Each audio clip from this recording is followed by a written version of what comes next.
Welcome to DM Telugu motivation ఛానల్కి అందరికీ నమస్కారం. మనుషులు అప్పుడప్పుడు అబద్ధాలు ఆడుతుంటారు. ఆ అబద్ధాలు ఆడడం వల్ల జరిగే నష్టాలేంటో మీకు ఈరోజు చెప్తాను. అయితే ఒక ఊళ్ళో ఇద్దరు తండ్రి కొడుకులు ఉన్నారు. అయితే తండ్రి పొలం పనులు చేసుకుంటూ ఉండేవాడు, కొడుకు చదువుకుంటూ ఉండేవాడు. ఒకరోజు ఏం చేసిండంటే కట్టెలు కొట్టడానికి పొలానికి వెళ్తుంటాడు తండ్రి. అయితే తోడుగా కొడుకును కూడా తీసుకెళ్తాడు.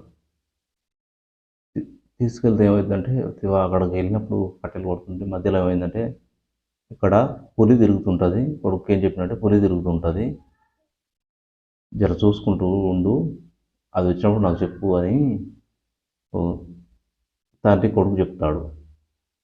అయితే కొడుకు దిక్కు తండ్రి దిక్కు కట్టెలు కొడుతుంటారు.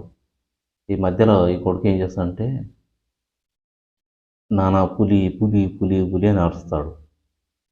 అయితే తండ్రి హడావిడిగా పరిగెత్తుకుంటూ వచ్చి కొడుకు దగ్గరకు ఊరికొస్తాడు.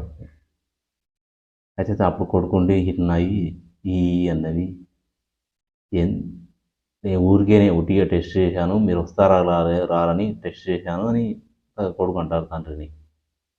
సింగనాయాలని తిట్టిపోతాడు. తర్వాత మళ్ళీ రెండోసారి కూడా అలాగే పిలుస్తాడు పులి పులి అని. మళ్ళీ ఊరికొస్తాడు తండ్రి.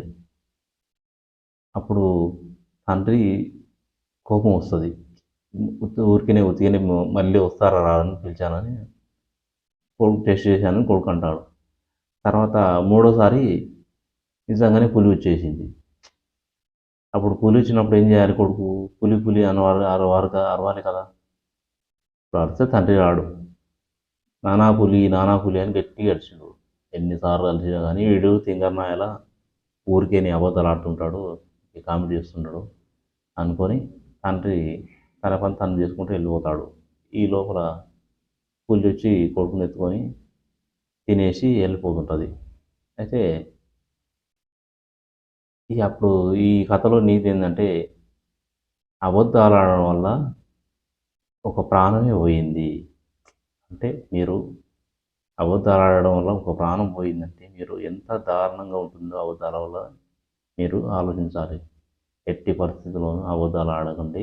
అబద్ధాలు ఆడకుండా ఉండడానికి ప్రయత్నించండి. అవసరానికి అత్యవసరానికి ఏదో ఒకటో అంటే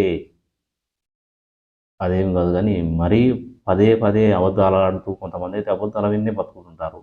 ఇక్కడిదక్కడ అక్కడిక్కడ ఇక్కడిదక్కడ చెప్పి బ్రతుకుతుంటారు. అలా చేయకండి. ఇలాంటి మంచి మంచి నీతి కథలు, మంచి మంచి విషయాలు తెలుసుకోవడానికి మా ఛానల్ సబ్స్క్రైబ్ చేసుకోండి, లైక్ చేయండి, కామెంట్ చేయండి, షేర్ చేయండి.